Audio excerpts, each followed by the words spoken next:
Hello, everyone, and welcome to episode 4 of season 2 of REHAU Academy On-air. My name is Max Rohr, and I'm joined today with Mike Norris. We're going to be talking about radiant installation methods. So if you have not met me before, I'm the Marketing and Academy Manager based in Leesburg, Virginia. I like to say that I teach people to move energy well with water.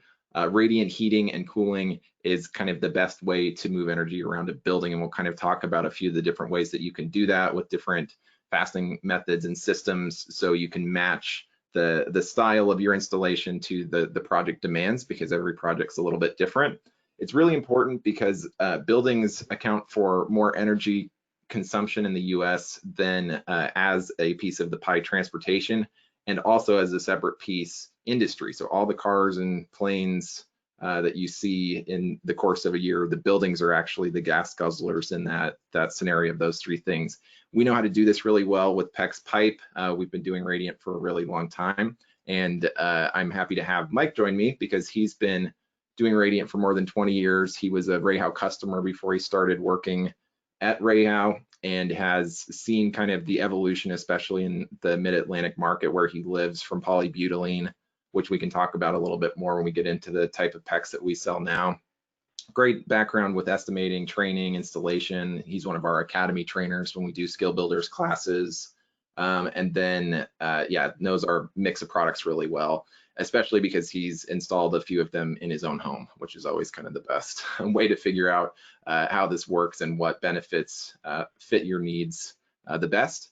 And then one of his fun facts is that he's seen Bob Dylan in concert over 30 times, and his grandkids call him Grump Grump, which is also what we call him behind his back if he's late to a meeting or something. So Mike, do you want to add anything to the introduction? Thanks for joining me today. No, Max, I just wanted to thank you for having me, and thank everyone for signing on today, and I hope to make a real good use of your next hour. Thanks. Sounds good.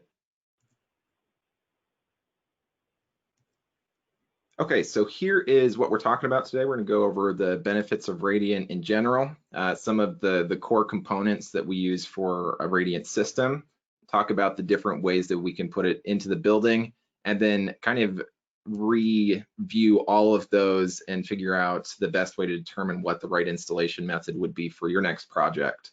And then we'll have time for questions. So you can type the question into the question chat toolbox thing on the side of your screen at any time, and then we'll cover the rest of them at the end of the presentation. Okay, so in general, we would call these examples of pictures on the slide here probably more broadly hydronics. So radiant would be inside of a building. That top center photo, that's inside of a building. We're putting radiant heat down. We're moving warm water through that network of PEX pipe to warm up the space. Broadly, radiant heating and radiant cooling. With the same type of installation, we can also do that outside for snow and ice melt, which would be the top right photo. So that is outside of a ski area to make a nice a kind of a paver spot for people just coming off of the ski slopes, so it's not so icy. The bottom right photo, similar, is turf conditioning. So that is in the Denver Broncos Mile High Stadium, or whatever, the Sports Authority at Mile High, whatever it's called now. It's the same situation that we're putting a network of PEX pipe down. In that particular application, it's actually to keep the root bed of the grass happy. So it will melt some snow as well because it's warm, but it's a completely different application of PEX. Really, the target customer in that application is the root bed of the grass. So we do projects like that all over the world. I think we've done over 100 stadiums or something worldwide. So that's kind of an interesting different market for us there. And hey, then, Max, could I add a quick point on that? You mentioned the application, and this turf conditioning is for the roots of the grass to keep the field intact through the season.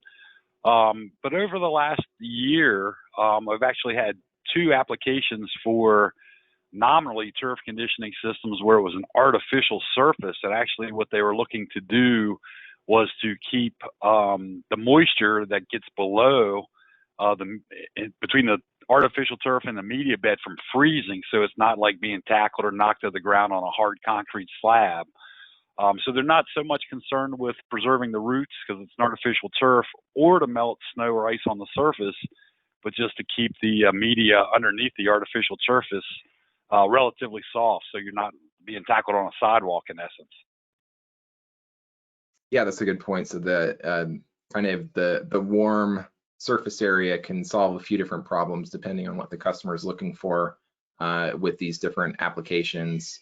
And then that center photo there is InsulPEX, so we can also use usually a larger diameter of PEX pipe and a pre-insulated pipe. We did another Academy On-air just recently on this topic to move energy around, and sometimes it can be from building to building like that outside.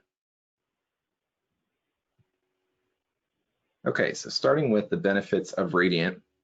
So when we do an extended version of this presentation, usually in person, we'll talk about the benefits of Radiant in broad categories. So what we'll do here is we'll kind of alternate. Mike and I will go through the 7 primary benefits of Radiant technologies, and there are all sorts of sub benefits of each of these different things depending on the audience and what they're looking to do. But just to kind of give you an example of each, we'll go through the list here if you want to start us off, Mike.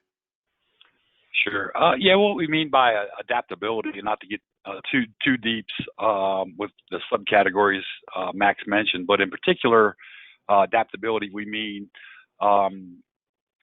you don't have to do Radiant through an entire space. You can say just do a tiled area, which we get calls for, maybe the bathrooms and the kitchen.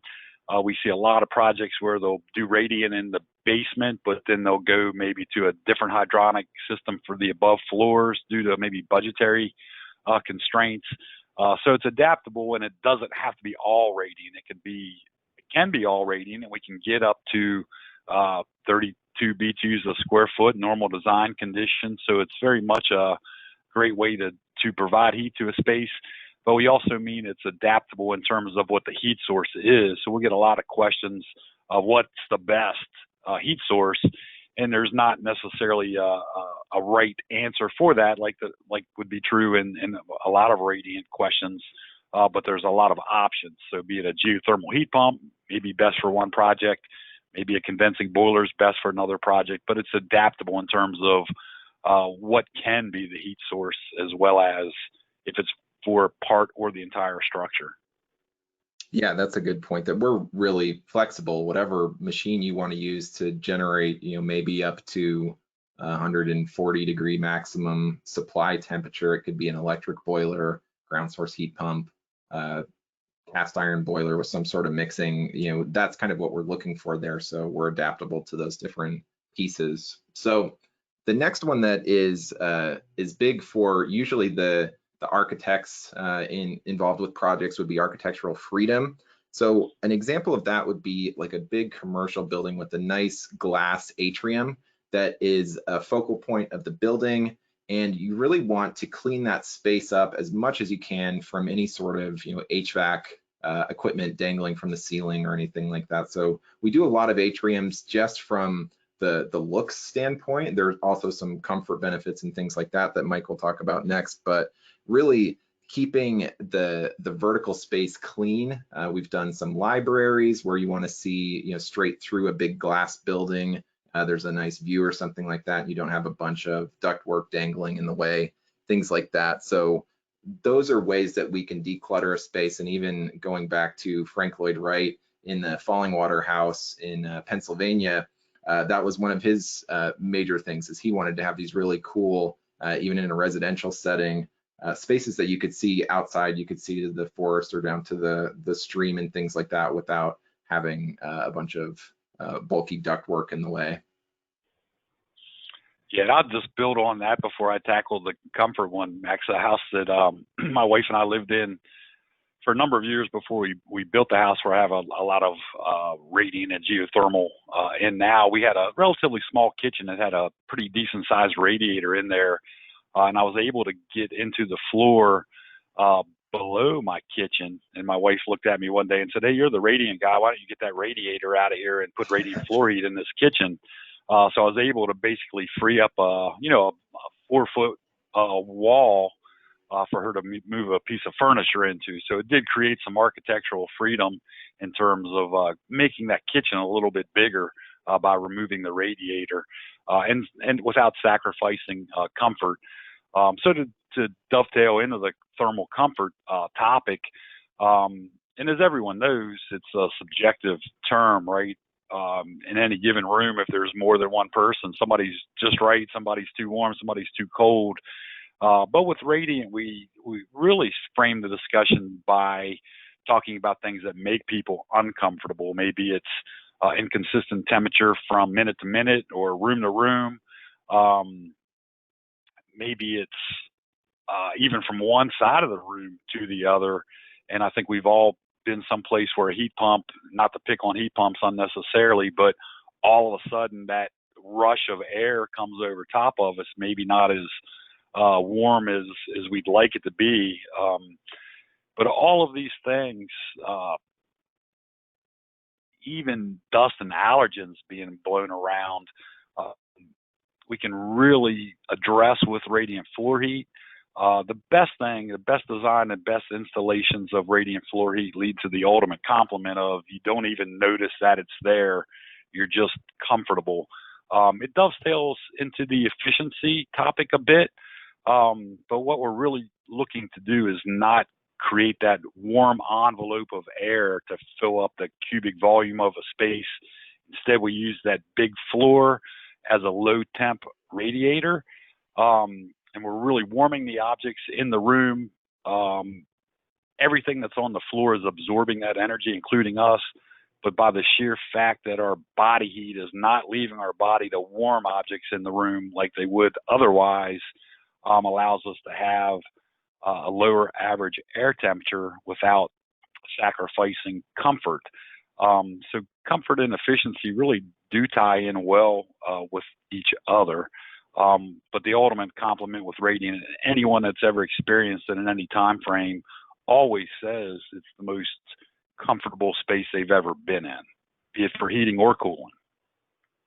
Yeah, it's definitely something that you miss when you move to a new state for a new job and have traditional forced air with an old 80% furnace again, like I have.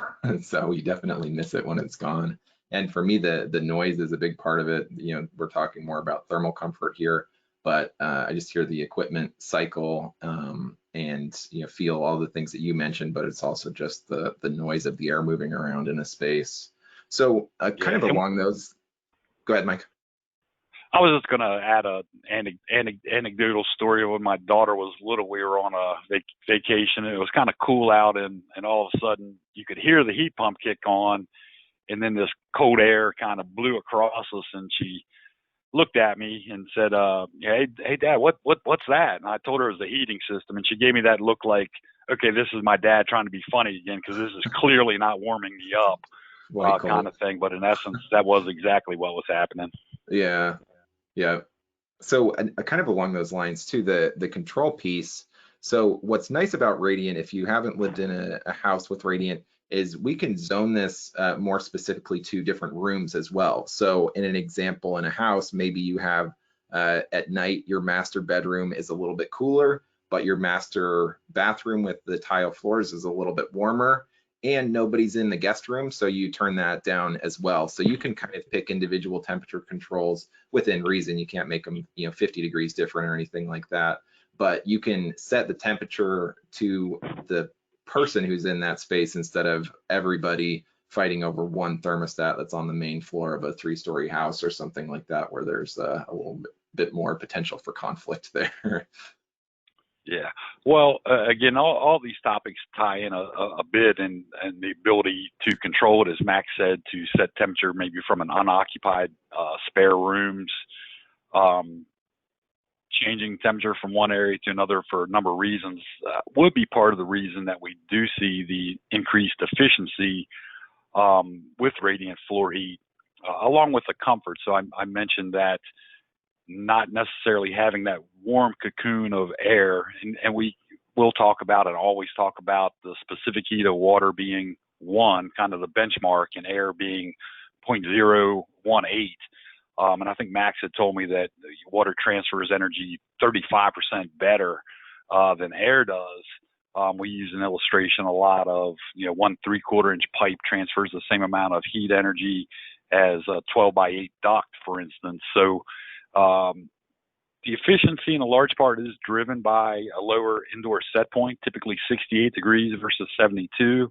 So even when we do our heat loss calculations, our delta T number 1, or the difference between our indoor design set point and the outdoor design temperature, is different. Using a lower fluid temperature, say in a concrete slab, than we would run through a baseboard or a hot water coil, maybe going from 180 degree fluid temperature all the way down to maybe as low as 90 degrees for a concrete slab. These things start adding up. So kind of the industry would tell you that every degree cooler you can set your thermostat, you can save anywhere from 4 to 8% energy savings. So from a 68 to 72 is 4 degree difference times 4 to 8%. Do the math real quick, right? 16 to 32%. We would tell you that every 3 degrees you can lower a fluid temperature, you're potentially saving another or a combined 1% energy cost. So the difference, say, between 103 and 100 is not a big deal.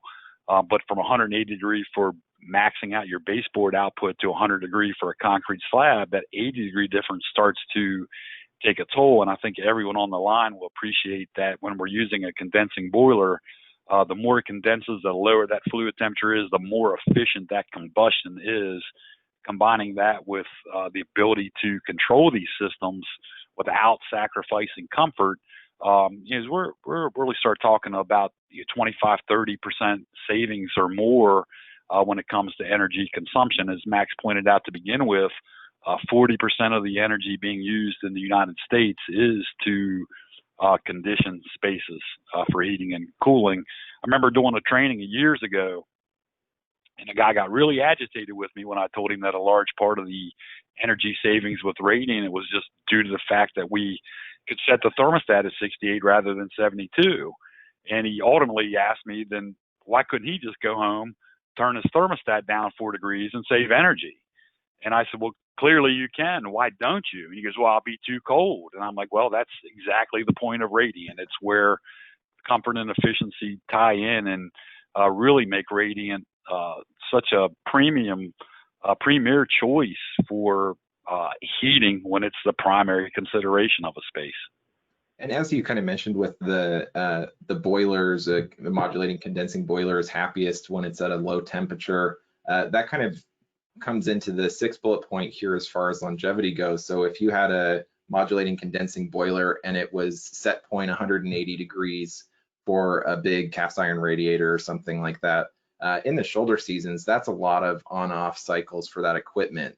Boilers, the modulating boilers especially, are happiest when they're in kind of set it, forget it mode, and you turn it on and you keep it at a low temperature, and it's just a really consistent output of energy that's matching as closely as you can the heat loss of the space. So because the temperatures are really low and we've got such a large volume of fluid in a radiant system, those match up really well, and you can reduce equipment cycles quite a bit with a well-designed radiant system. And I think that longevity as far as the heat emitter goes too, I don't know if anyone has been to a restaurant or an airport or something like that, an older building, and you see that they're using a hydronic baseboard, and you see how much dust and dirt and dents are in that heat emitter. That's something that you lose output there. There's more maintenance required, where with PEXa, we bury it in the concrete, or we use the other fasteners that we'll talk about in a second, and kind of get it out of the way so there's less to worry about and less to repair. Do you have anything, Mike, to add about safety before we move on to the next one? Just that, again, when we talk heat and we talk high temperatures, if anyone's ever lived with cast iron radiators or touched a baseboard element, when you're running 180 degree water through something that's metal, it gets your attention pretty quickly if you put your hand or other body part on it. I grew up with cast iron radiators in my house, and nothing wakes you up quite as quickly if you accidentally bump into those things in the morning while you're trying to get dressed. So when we're talking about heating here, typically, with some exceptions, we're not going to exceed 85 degrees as far as the surface temperature, which is going to get us to those 32 BTUs a square foot that I mentioned earlier. So we are talking relatively very low temperatures compared to other heat emitters that are typically used in hydronic applications. Yeah, perfect. And there are some applications too that you don't want in high risk populations, like a wheelchair to roll into a super hot radiator where a radiant system doesn't present that same very hot temperature in a space. Or if children are around. Yeah, exactly. So for the key components here, what we're going to use for a modern hydronic system and for a radiant system would be an O2 barrier PEXa pipe for our applications. So some of the benefits here, the strength to deal with job site conditions, the flexibility compared to other types of PEX pipes. Since this is a PEXa, it's really flexible, and the uniform cross-linking, the way that we produce PEX pipe at REHAU, you could cut that coil of pipe that we show there into 1,000 different pieces, and the difference in cross-linking the entire, all of those cross sections would be within like 1 or 2 percentage points. That's a big advantage of a PEXa and a company that's been making it for a really long time, is that consistency. With a PEX B or a PEX C, it's a secondary process to do cross-linking, so that range of cross-linking can shift 5 to 8 points in some cases. So what the actual benefit to a homeowner or something like that, 25-year warranty kind of backs up the confidence that we have, not only with our product, but with radiant systems installed well. And we're happy to help with the guidance to make sure that everything goes as smoothly as possible. As far as the pressure ratings go, nothing that you run into with radiant is going to be pushing the limit at all as far as temperature or pressure. If you're looking at 180 psi and 200 degree Fahrenheit water temperature, we're probably not talking about radiant anymore. So those would be the things that we would avoid. But like Mike was saying, we're shooting for maybe a maximum of an 85 degree surface temperature, so we don't need extreme temperatures like that. Yeah, I would just add 2 quick things, Max, about the pipe, the PEXa tubing, some added flexibility over the B and C. So when we're talking radiant cooling, maybe we're doing 6-inch spacing with 5/8-inch pipe, which is very achievable with the PEXa tubing. Even as flexible as it is, opposite the way it's been coiled where it wants to go, you can still get that same bend, tight bend radius if you go against the curve, which you won't see with a PEX B and C.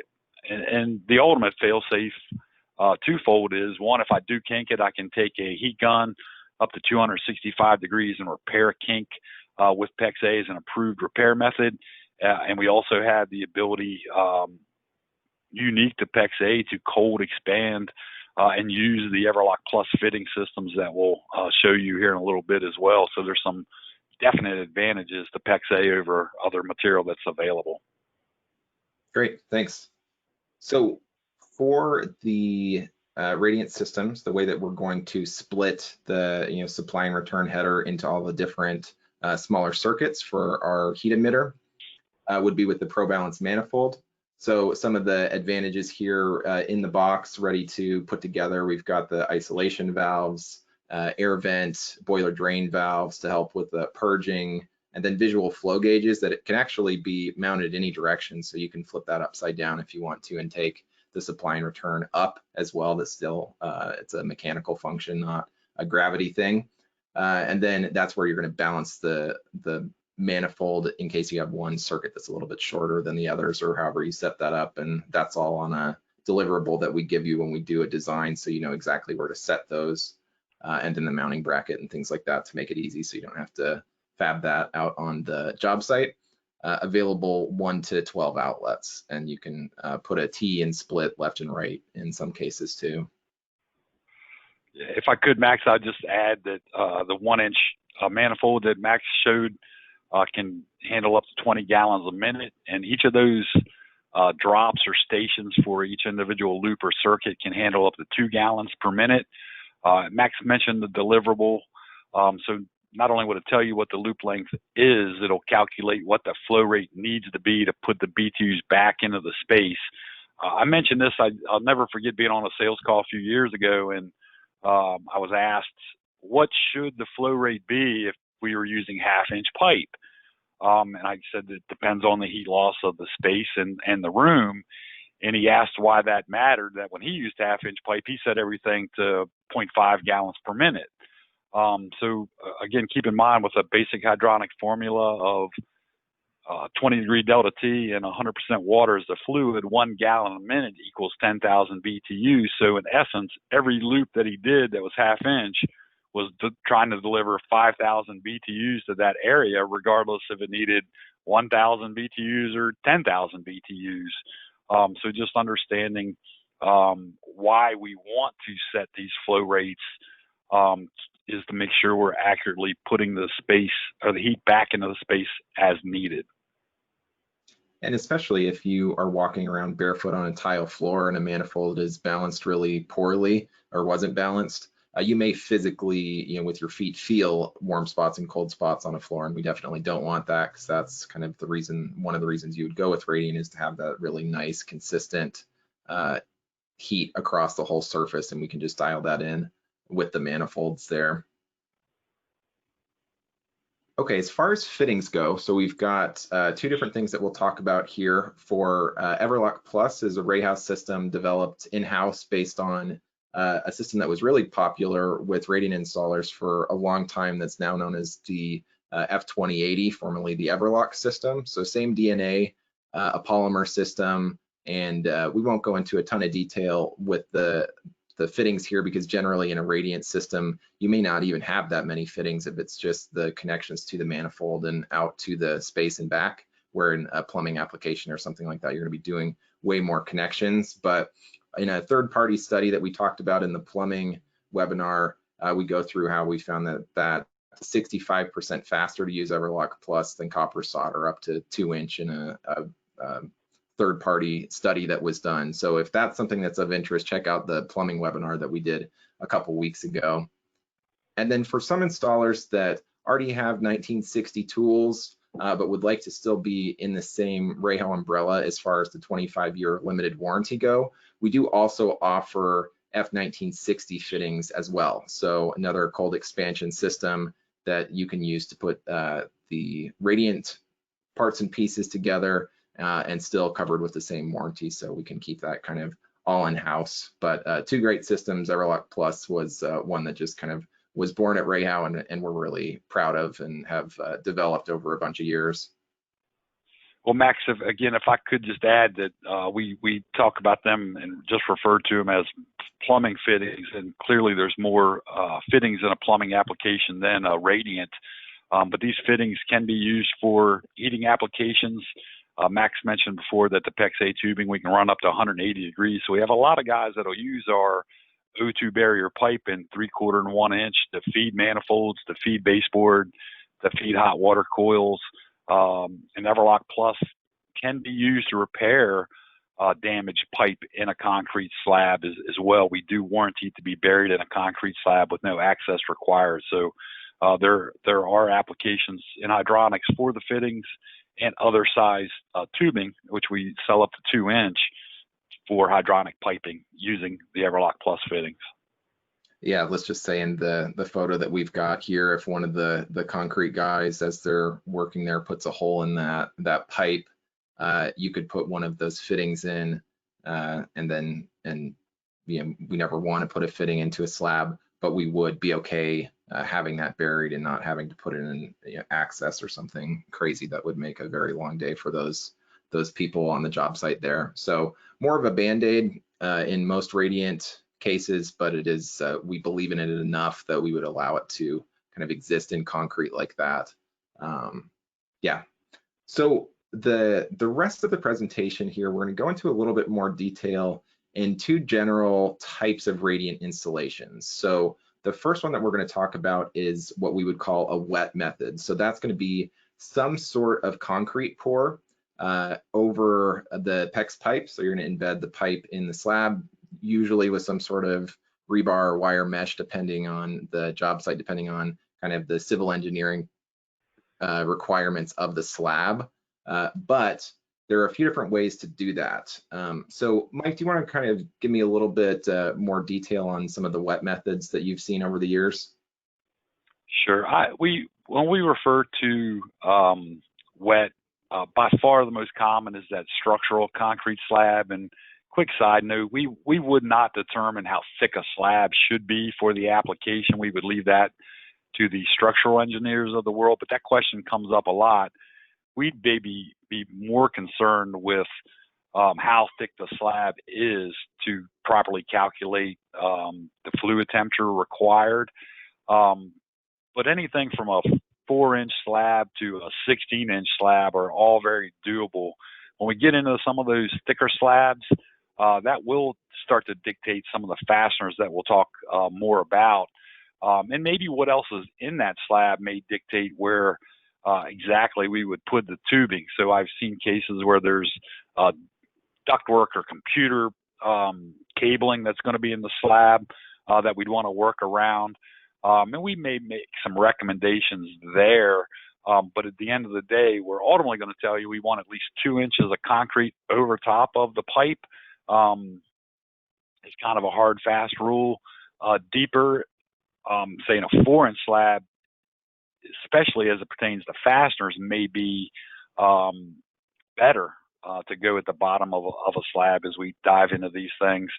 The thin overpour layer of gypsum, also known as lightweight concrete or an overpour, with the advent of some of the panel systems we'll talk about, has decreased a lot through the Northeast where I spend most of my time. We still see them on occasion, and again, there's certainly a couple different ways to best install that as well. A lot of it would be similar to what we would do with a structural slab, with some key differences, mainly in terms of site prep. So with a structural slab, we really just need to grade the vapor barrier down, then our foam insulation, always minimum underneath the 1-inch edge, 1-inch, preferred is 2-inch or an R10. So the prep work is important. When we do the lightweight concrete overpour, you're typically still going to need to insulate in the joist cavity below, plus make sure that floor is reinforced for lightweight concrete. A bit of a misnomer. It's still going to be maybe 15 to 18 pounds a square foot of weight. There will be a need for double base plating to allow for the walls and carpets and other construction considerations to come in. So we see overpour the lightweight concrete now more often when there's additional considerations beyond just thermal mass and heat output. Maybe it's sound deadening, maybe more of a fire stop issue. So we do still occasionally see them, but not as much. And then the last one listed is a topping slab over a structural concrete base. So we will see quite a bit of this when it is going to be a thick slab. Maybe it's 8 or 10 inches thick. They may want to get that initial 6 inches of concrete down first and not have the tubing deep into that. Then install the pipe with a variety of fastening methods, which we'll go into more detail with, and then a 2-inch topping slab over top. The idea here is we have the tubing a little closer to the surface, which will decrease the water temperature, improving the efficiency, but also increasing the response time. Clearly, the closer the pipe is to the surface, the warmer the heat will transfer through the pipe to the floor surface and into the space. But again, I mentioned in a 4-inch slab, being at the bottom has its advantages as well. But those are really the 3 types of wet installation that we'd be talking about.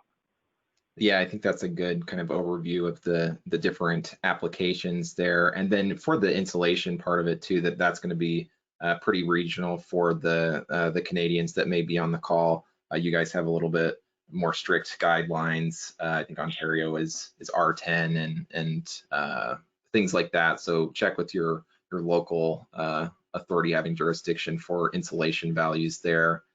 Highlights for wet systems. Work for both heating and cooling with Radiant. the efficiency created by a big thermal mass. In this photo here, that's a big hangar. So they've got a nice warm thermal mass when those doors open and they bring in a 747 or whatever they're working on in that space.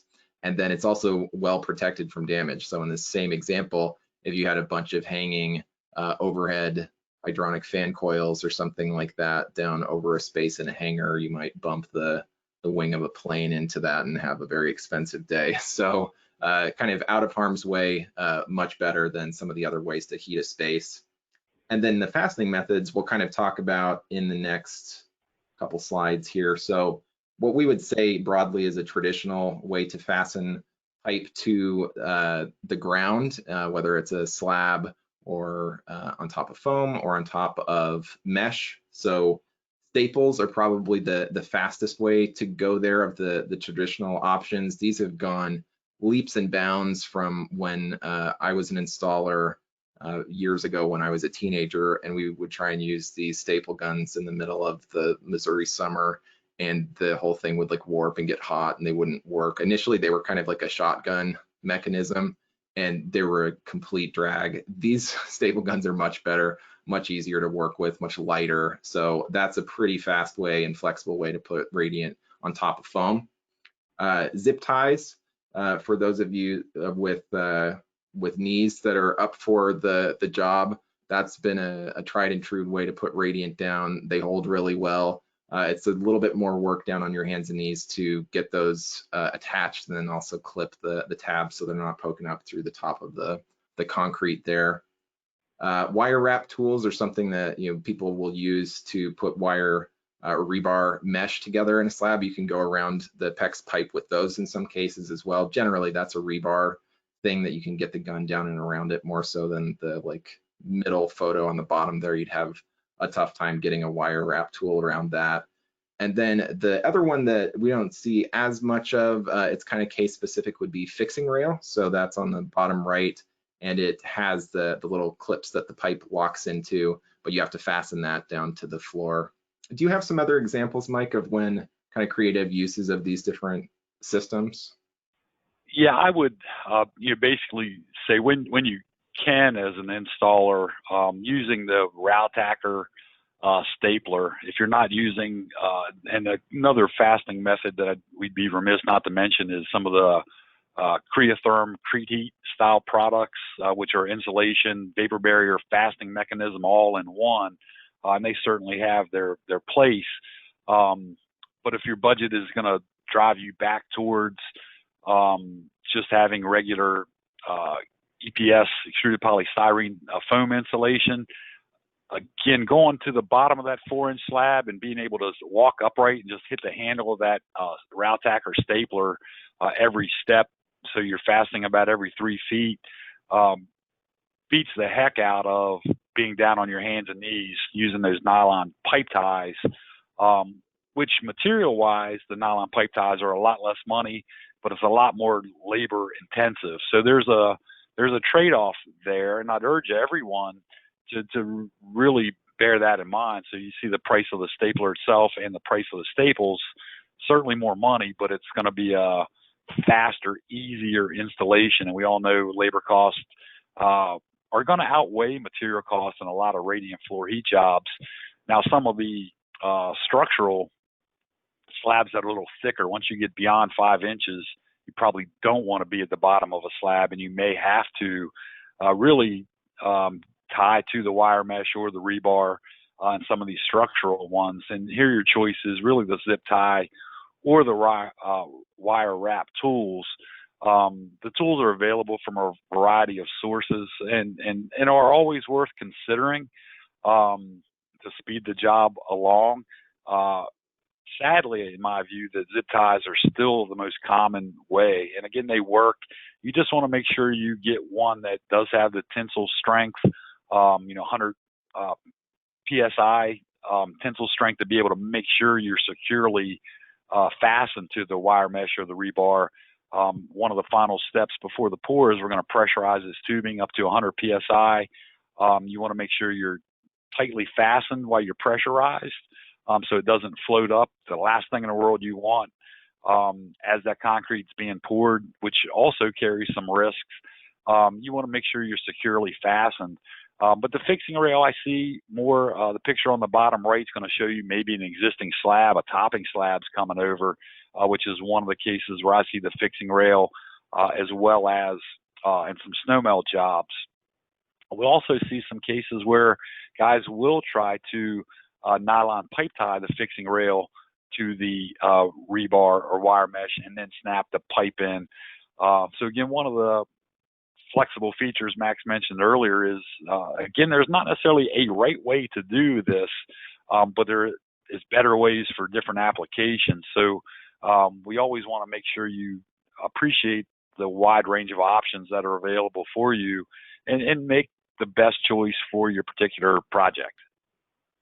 And I think that the kind of moving into the next slide here too, so let's say your criteria is that you're going to do a gypsum pour, or more commonly these kind of topping slabs, and you've got a very tight construction window, which is likely to be the case for the summer of 2020 as soon as people get back to construction full force.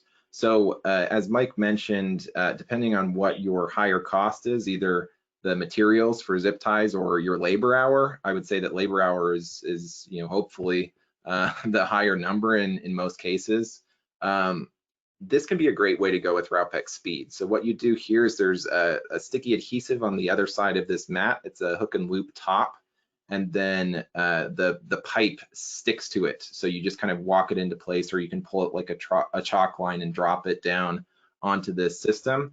No additional fasteners. So this can be 30% faster. A couple of the projects that we've worked on, they have a very, very small construction timeline to get the pipe down, and people have been able to do these huge spaces in a day, so even faster than the foam staples. So not for every job, it's a little bit higher material cost because it's a more complex system, but really a nice thing to have in your toolbox, I guess, for different radiant systems.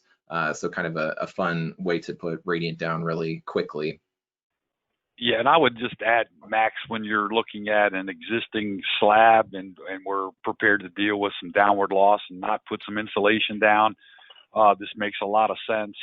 Or as you started off saying, those a lot of times, even with that structural slab going down first, this is a good way to fasten before the topping slab comes along. The adhesive will adhere to the concrete, or we've even had some guys that'll buy typical foam insulation and then roll out the adhesive mat on it. So it's again another tool to have in your box for when the right job comes along.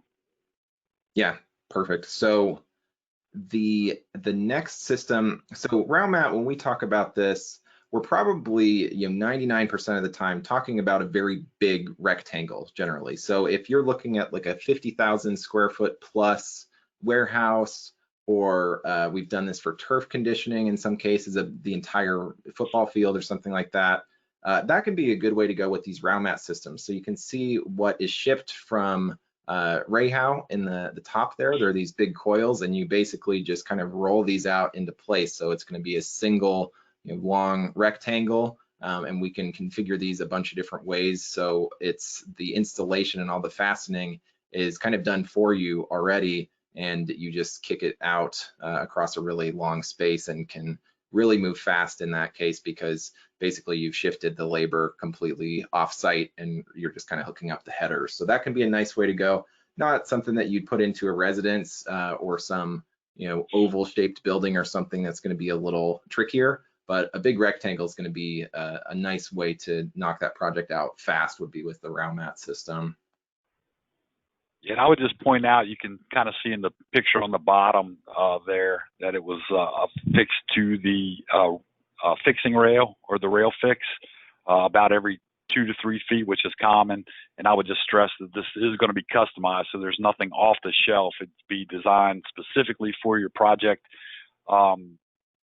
Several different tubing spacing configurations are possible. And typically, again, these larger 50,000 plus square foot projects, it's historically been either 3/4 or 5/8 inch pipe is more typical. So again, just another possible use very useful application, but keep in mind you're shifting fabrication costs from your labor costs to our factory. But if speed is of the essence, maybe you have a tight window to get it in, this would maybe be a good choice for you. Yeah, so that, let us know if you're doing a big, like turf conditioning is definitely one of our key applications there, that you've just got to get that entire football field covered in a short amount of time. That's when this really shines. Okay, so now let's transition to the other general installation method topics of dry systems. So no concrete involved in these projects. This is going to, that's why we call it dry, because there's no concrete. So this can be in a joist space, so from below, maybe from a basement to heat the floor above it, or on top of a subfloor. And we've even had some cases where there have been, it's in the floor and it's also in the wall below a window or something like that. So you can do the RAU board and RAU panel products potentially in a wall as well, which we've done. So the flexibility here, you can use carpet, tile, hardwood, a bunch of different flooring options above. So that's not limited in that sense. Generally, the recommendation that we would make there is that you don't want to put super thick carpet in, or you're going to you kind of put a big blanket on top of your heat emitter and can reduce some capacity there. So usually the harder tile or hardwood are good ways to go there. But some highlights there: lightweight. You don't have to make the structural considerations to pour a bunch of gypsum on top of a second story of a building, something like that. No drying time, so as soon as you put it down, you could have the hardwood guy come in the next day and keep moving. Because these are so close to the surface, and with the RAU panel specifically that we'll look at here, because it's aluminum, heats up really fast and also cools down fast. So that can be useful maybe in a commercial setting, that you could do a little bit of a setback on a thermostat. With radiant, we generally don't recommend big temperature swings. You don't want to have 8-degree temperature setback when you go to lunch or anything in a commercial space, but you can maybe in a church or something like that heat it up pretty quickly for when you know you're going to have a big group of people come in and not have to spend as much time getting it up to temperature. So new projects or retrofits. And yeah, Mike, if you want to kind of go through the decisions that you made when you put some of these systems in at your house, and kind of go through this slide for us. Sure, and I'll go through these kind of briefly, because they can all be very extensively talked about topics. But RAU panel, suitable even for an existing concrete slab. It's only 5/8 inches high. The aluminum panels are 6 inches wide, 6 feet long, typically combined with 2-inch wide furring strips at 8-inch spacing. Occasionally we'll eliminate the furring strips and go to 6-inch spacing. But absent a concrete slab with tubing in it, this is going to be your most efficient radiant floor heat system in terms of output at a relative water temperature. So the aluminum transfers heat very well. Very unique product to REHAU. Actually was developed with REHAU by a contractor that's been a REHAU customer over the years. So he kind of came to us with the idea, which was fleshed out by REHAU. So certainly it was developed with the consideration of there's got to be a better way than some of the other panel systems that were out there at the time. We'll cite some Virginia Tech University testing that'll show the relative output at set water temperatures with a set floor covering, and it far outpaces any other dry panel system, including the RAU board, and even 1.5 inches of lightweight concrete. So better response time. It's a premium product, so cost can be an issue. But since I was building and going with a geothermal heat pump for my heat source, this married very well with the fluid temperatures that I could get. So other than a concrete slab, this will be the lowest water temperature system that you can get out. Very flexible. It can be field cut. You can do a lot of different patterns with it, assuming that you still have a rigid piece of aluminum to deal with, but it allows for quite a bit of creativity. Another big plus with this over other systems is if I have a conditioned space below, I do not need to insulate the joist cavity below, which can be a big cost and labor savings as well. So RAU panel is kind of our premium product for the dry systems. RAU board, slightly different. It's a little lower profile, 1/2-inch high plywood with some aluminum on the bottom, using our 10mm pipe versus the 3/8 inch that the RAU panel would use. The 10mm pipe is a metric SDR9, so it has actually a thinner wall, and it is set up at 6-inch spacing. So it's comparable as it is to some other products out there. The 6-inch spacing versus 7-inch and the thinner wall metric pipe will actually let us get better heat output than even some of the direct competitor products of this. But the two systems allow us to hit two different price points. So if budget is a concern, and sometimes it's a big one, maybe RAU board's a better choice than RAU panel due to budgetary. And in some cases, we'll see guys go with RAU board just because it's a more familiar installation technique and it's a lower profile. So sometimes that difference between 1/2-inch height and 5/8 inch height is a deal breaker. Sometimes you just want to go with something you're more comfortable with, and sometimes it's a budget thing. But typically speaking, being on top of the floor with either of these above floor panel systems, RAU panel or RAU board, is going to give you a quicker response time and a lower water temperature than our third dry option, which is the RAU plate. Some cases, being in a joist is the way to go, especially in a retrofit. Maybe you have more access to below the floor than on top, where you don't want to replace all the floor coverings and get underneath or have that floor to ceiling height. But the RAU plate itself, it's 8 inches wide, so it's set up for the typical 8-inch spacing that we have tubing in a typical 16-inch joist construction. It has these little beveled edges which let you just snap the pipe in, as opposed to using a rubber mallet to pound it into some of the thin fin plates that are out there. It's pre-drilled and just takes 6 screws versus 2 of the thin fin plates with maybe a total of 16 to 20 screws. So you can also make the bend in the panel itself. So we actually get about 10% more of the pipe covered in the aluminum in the below floor joist space, where we actually get not only an easier installation, but better heat output than some of the other heat transfer plates that are available in the market. So we, REHAU really wanted to be able to give you several different options, depending on what's going to be best for your budget, construction, and other considerations that may come into play. But with RAU board and RAU plate, insulating in the joist cavity is going to be a must. So there are some minimum conditions. For instance, in the RAU plate, R19 minimum if you're above a conditioned space, minimum R30 in the joist space above an unconditioned space. So keep those things in mind as well as you're trying to figure out the best product for your particular project. And I think when we talk about these systems too, like RAU panel being a premium output product, and I'll go to the next slide here that has the different performance numbers. But if we're talking about the initial cost, that may be something that the builder is leaning on you to reduce the cost of the radiant. But if you can actually talk to the homeowner and lower that water temperature 5-10 degrees with a more premium RAU panel type option over the life of that system, they're going to be pretty happy with the energy savings there. So radiant is made to be a low temperature, long lifespan type of product, and RAU panel for a dry system is kind of the premium way to do that, and is a way that you can keep your utility bills lower for a longer amount of time if it means you can lower the water temperature and still get, like we show on the graph here, with 120 degree supply for all of these different systems, starting at the bottom RAU panel, 35 BTUs per square foot for 6-inch spacing.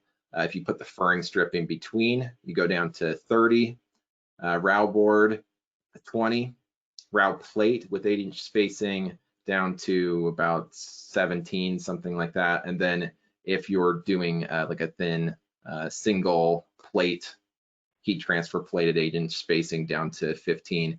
Every bit of it is better than just what people in the industry will call staple up, where you're just kind of stapling pipe directly to the subfloor from below.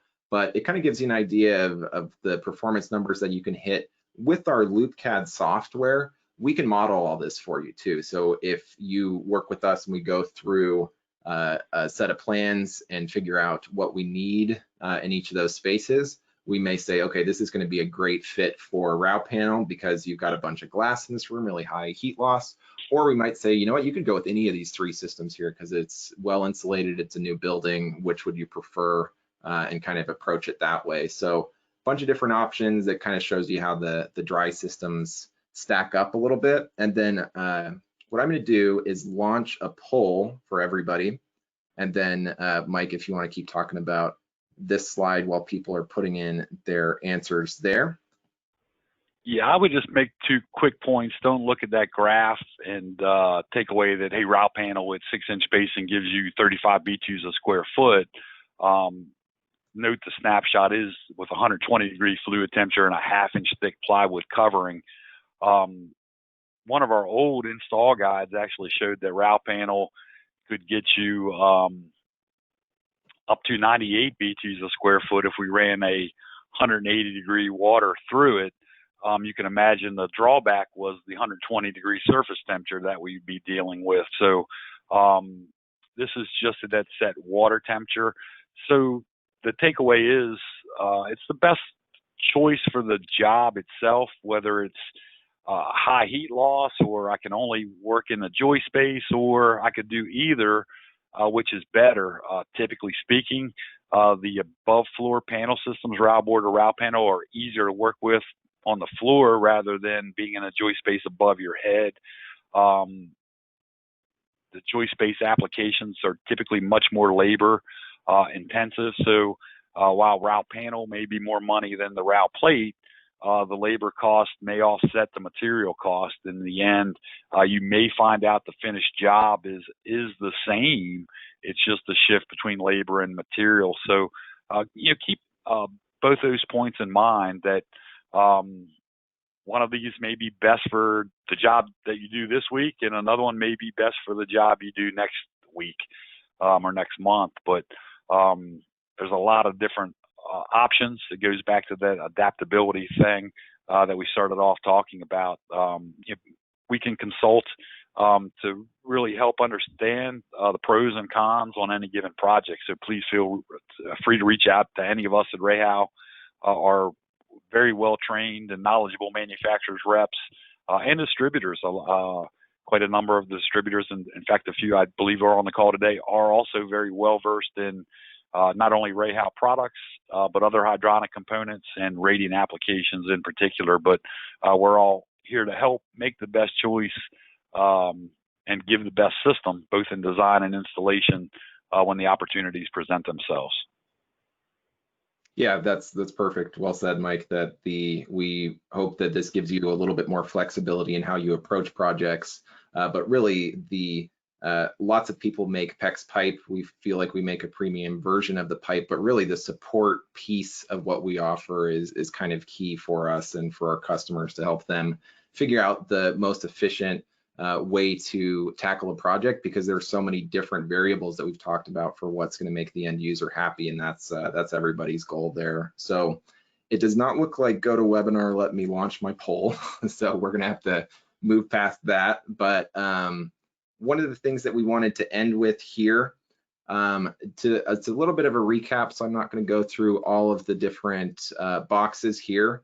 But what you can look at here is that if you're looking for new construction or a retrofit, quick response time, all of these different criteria, we've got a box for which system is kind of best at each category. So you can see traditional fasteners are a pretty good fit everywhere, not going to be the fastest to install. RAUMAT's going to go really fast, but isn't a great fit for residential projects.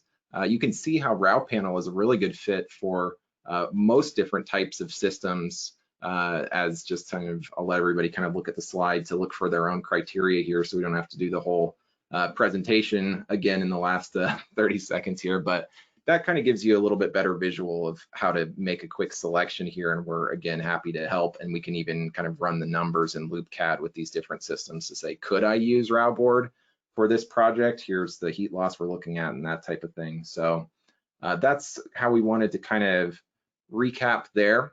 And then, like I mentioned before, project support is really where we shine at REHAU. So in kind of the bonus round after the top of the hour, I'll go through a couple of the resources that we have live on the website. But some key things that I know that Mike Norris uses all the time, the Radiant Calculator estimating tool. That's a great way to start if you're just trying to see if Radiant's a good fit for a project. You can get a parts list and get a quick price from your distributor to see if it's a good fit. If it is LoopCAD, we can model this and give you a quick materials list, then maybe a non-graphical, and then if the job is a go, full graphical with all of the different pipe layouts and things like that. The resource center that I'll show in just a second is where we have all of this information, technical documents and stuff, live updates there. That's going to be the most current information for everything. That's a good place to go.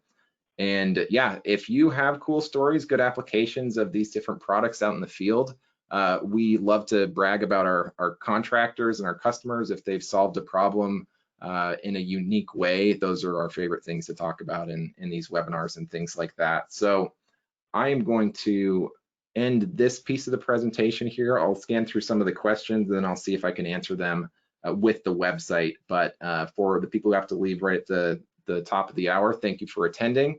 And again, we'll stay on the line. Thank you to Mike Norris for helping me out with this presentation. He's got a great background with this topic.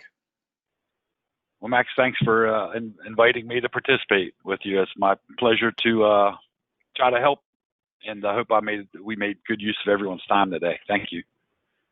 Yeah, thanks, Mike. All right, so let me pull up the website here. I would just add, while Max is doing that, you know, through some of our early pandemic days, we did a number of WebExes as well, including estimating. And for any of you that joined me then or interested in something like that in the future, I would kind of tell you that I'm a big believer in let's figure out what the square footage and what kind of job we want to do. We can develop a pretty accurate material list for you just based on those two pieces of information, the square footage and what kind of job you want to do, and really make sure it's going to fit in somebody's budget. In the 20 plus years I've been fooling with Radiant, I can't begin to tell you how many times that someone said, hey, this job is definitely going Radiant, but I got to have a design by tomorrow. And the well-earned nickname Grump in me is kicked in after too many times of dropping what I was doing, giving someone a design by tomorrow, and then go, wow, I had no idea what Radiant was that much money, never mind. So for me, it's important to, let's put the cards on the table first. And, you know, if someone's got $1,000 budget and they think they can do their whole house in Radiant floor heat, why go through all the time and trouble on everybody's part to do a full-blown design? We can tell you how much it's going to cost just by knowing the dimensions and what type of job you're looking at. That's a key first step in my mind. And that's a very quick turnaround as well. So that helps us get you the answer that you need to move forward and see what the next steps would be with that project. Okay, so let's see a couple of the questions that I've got here. One of the mentions is in Texas, radiant heating isn't as common. Can you touch on radiant cooling? So we do on the website. I'm going to go to our technologies here, and then I'll go to radiant cooling. We have a full set of webinars, 2 of them actually on the radiant cooling topic. So if you want to go into a little bit more detail there, those are 2 options that will show you all about the different capacities and things that are related to radiant cooling. So just as a different application, a little bit different approach with radiant cooling. We're going to go with a hybrid system approach where we have some sort of ventilation component as well to deal with the latent cooling load. But actually on this slide right here, this is a big radiant cooling atrium in the San Diego courthouse. So just like radiant heating, really beautiful open space, cooled from the floor below, a good fit there. So those webinars will be helpful to see a little bit more of the considerations that go into a cooling project. Okay, then what would be the upper maximum temperature for a radiant floor? So if in this example, it's a really cold day, -30 degrees Celsius, so no overhead heaters, would 130 degrees do it with a boiler? We would for sure have to run that for the structure that you're talking about with LoopCAD, but we'd be able to give you an answer there. So if this is maybe, if this is a home and you're going to do hardwood floors, you don't want to exceed probably 85 degrees surface temperature for a few different reasons: comfort, thermal comfort reasons, and maybe also the hardwood flooring manufacturers might have some maximums there. If we're talking about like a hangar in Alaska, like one of the other projects that we've done in the past, we can look at the surface temperatures there and see what would be a good fit. But we've been, well, Max, yeah, go ahead. I was just going to say the real limitation we have is that max floor surface temperature, in addition to, it's generally recommended not to exceed 140 degrees Fahrenheit fluid temperature in a concrete slab without somebody else signing off on it. So that fluid temperature limitation, and some of the exceptions for that 85 degree surface temperature, maybe for areas like hallways or what we call perimeter areas. So maybe 3 feet from an outside wall, we'd actually let that surface temperature get as high as 95 degrees, which gets us, in essence, an extra 20 BTUs a square foot. But those are some of the limitations that we would have to deal with.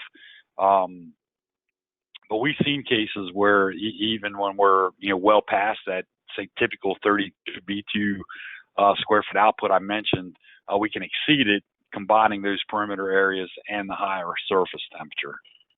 Sure. And then in the example that was typed in too, they're talking a maintenance shop. So one of the other things to consider there is that maybe you're not targeting 68 degrees Fahrenheit or 20, I have to test my Celsius here, 21-ish degrees Celsius there.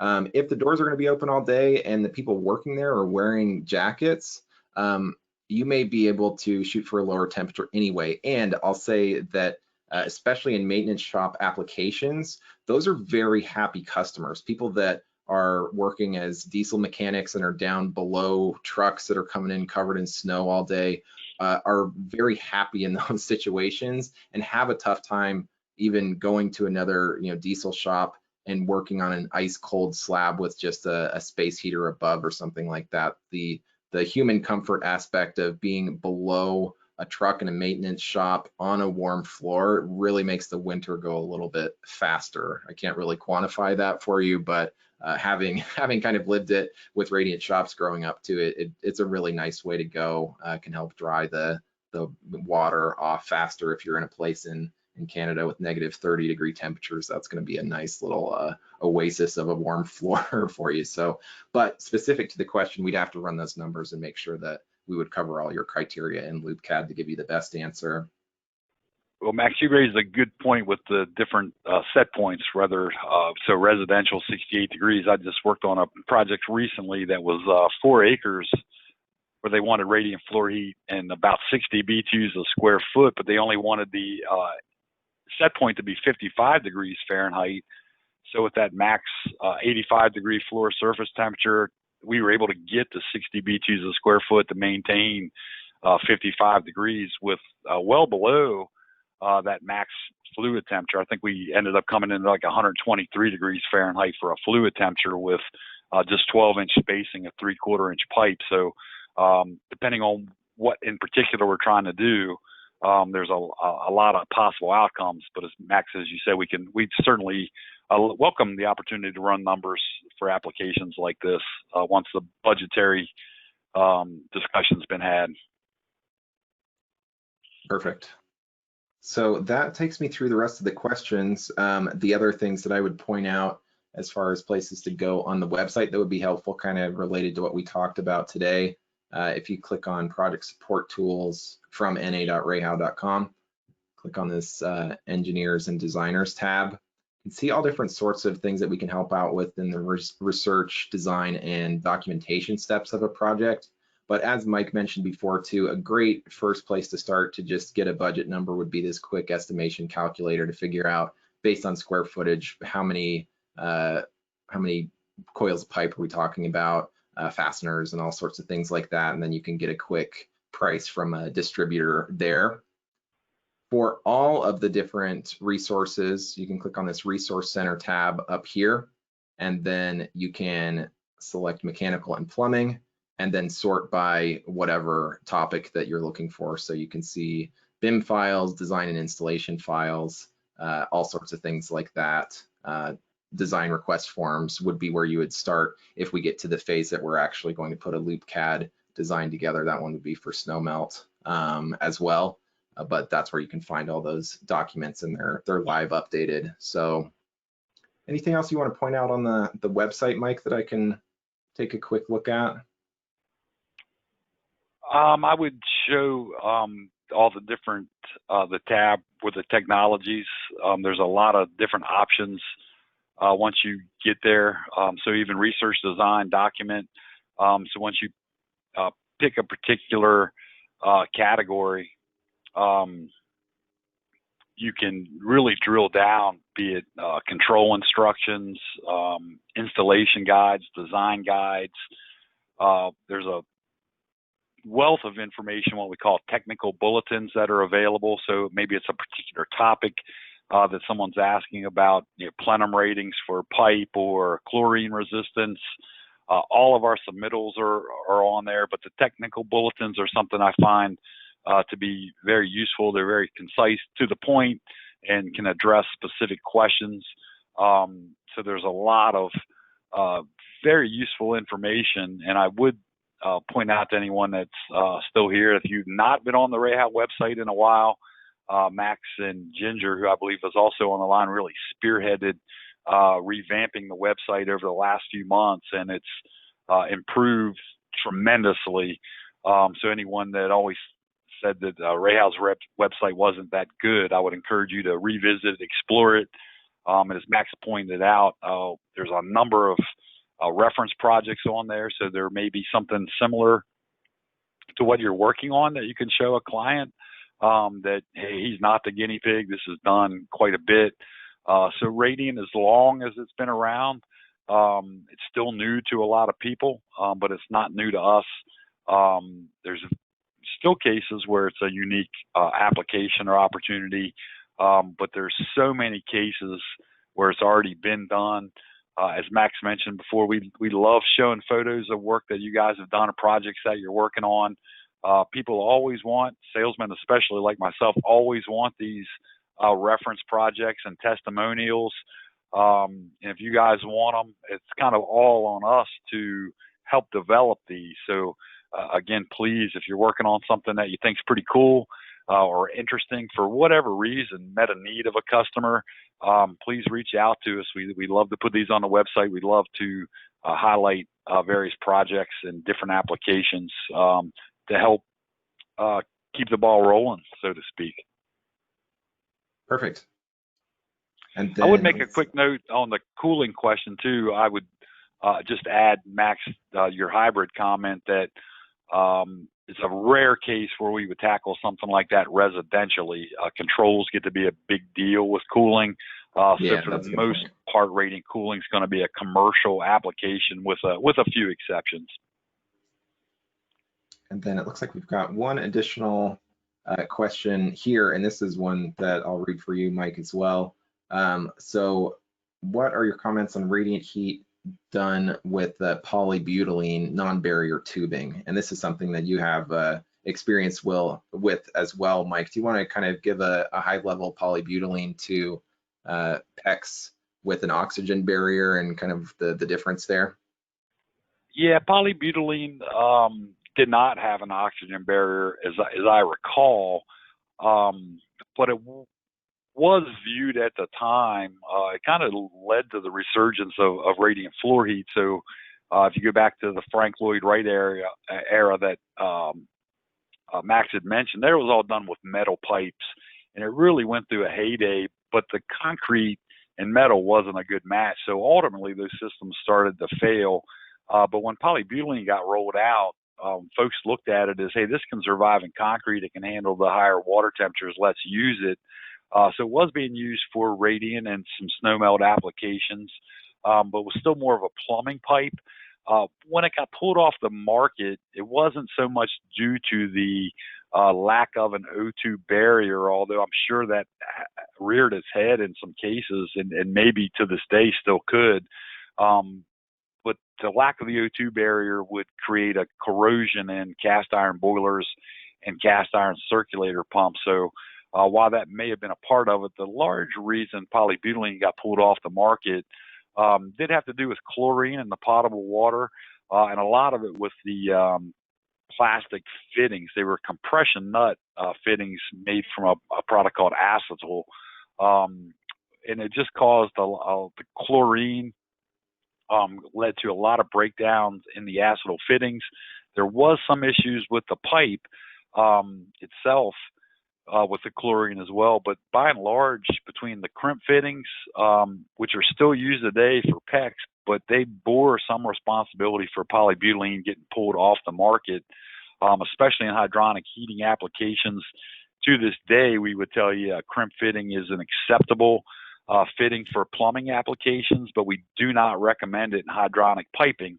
So we have to account for the expansion of the pipe in a heating, which is 1 degree per 10 degree temperature rise per 100 feet. And unlike a potable system where there's only water running a limited time of the day, when we get into a heating application, we have that 24 hours a day, 7 days a week thermal cycling.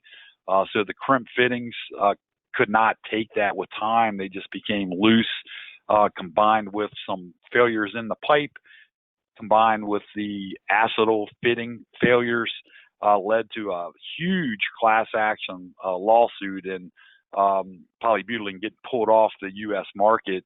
And almost instantly, and this would have been in the mid-90s, so I got into the plumbing heating business in 93, and within a week of polybutylene getting pulled from the market, a lot of the polybutylene manufacturers started to offer PEX B at the time. It was just a similar extrusion process for them.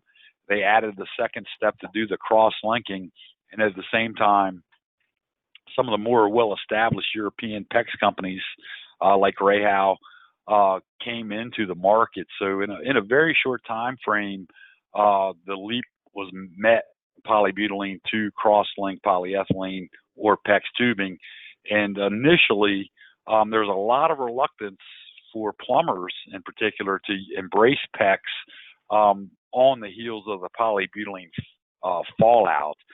They had a hard time wrapping their head around that it was two distinctly different polymer materials. In their mind, it was plastic, it was no good, which didn't really account for CPVC becoming popular at the time, which has had its own issues.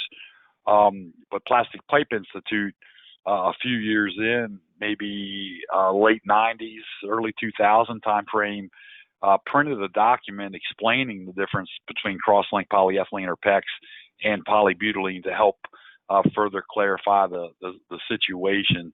But guys, until they had issues, loved polybutylene for a lot of the reasons. Guys are rediscovering why they like PEX now for plumbing applications, but just a much better piping system with the O2 barrier, which again, a quick side note is we know water in a closed loop system burns off oxygen molecules when it's heated.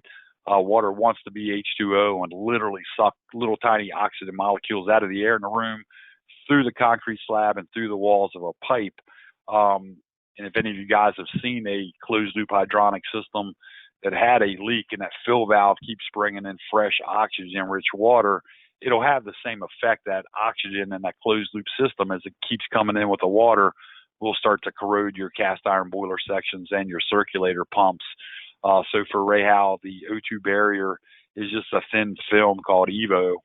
And there is a German standard where there's testing done that says we have less than, I think 0.32 milligrams in a cubic meter at 104 degree Fahrenheit water temperature. So it can be tested to make sure there's not enough oxygen permeating the walls of the pipe to corrode any ferrous metals in the system. So even now, when we see a heat source that's maybe a copper tube boiler and bronze circulator pumps being used, occasionally guys will try to cut down the pipe cost and use non-oxygen barrier pipe, which you may have seen in one or two of the pictures in the presentation. But our O2 barrier pipe is a shiny red, and the red is an adhesive that keeps the thin film O2 barrier on the PEX pipe itself. Yeah, and I think that the combination of the better fitting system and then the oxygen barrier that, like you're saying, is it's protecting the rest of the system more than the pipe was fine at being a pipe. It's just the non-oxygen barrier tubing used for radiant of whatever polymer it was in the past was very harmful for the cast iron circulator volutes and the cast iron boilers that we're using mixing or whatever. So yeah, definitely the right polymer for the application now, and with the flexibility that helps it go down well. So with that, we should probably let everybody get back to their busy schedules. But yeah, thanks again, Mike. You've got always really good answers with a lot of background for these different topics. So feel free to reach out to either of us or to your local salesperson if you want to talk about a specific project. And thanks again for joining us. Sure. Thank you. Thanks, everybody. Thanks, Mike. Thanks, Max.